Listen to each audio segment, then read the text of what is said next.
गणदुष्कर्म एवं एसिड ढाली पड़ा भाया घटना जहाँकि विजु जनता दल अत्यंत मर्माहत एवं विजु जनता दल दृढ़ कंठर ये कथा को निंदा करुच्ची एवं आमे परिवार वर्ग को पीड़िता परिवार वर्ग को आमे संवेदना ज्ञापन करुच्छू एवं यही परिप्रेक्षी में पूर्वतन मुख्यमंत्री विरोधी दल नेता नवीन पट्टनायक महोदय आज गोटे फैक्ट फाइंडिंग टीम पठेन से घटनार पुंखानुपुंख आम जापारू आज लोधाझरी गाँव को आसिकी भाई भाउज बापा पीओसी समस्त सहित ग्रामवासी सहित देखा कर निश्चित भाव में यही घटना को जिते निंदा कले शब्द ना आम गोटे अमानवीय कांड गोटे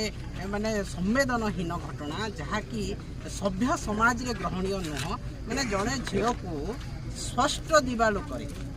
3-4टा समय ताकू अपहरण करा जाउची ताकू गणदुष्कर्म करा जाउची एवं प्रमाण नष्ट करिया पई एसिड ढाली ताकू पड़ा जाउची 26 तारीख दिन घटना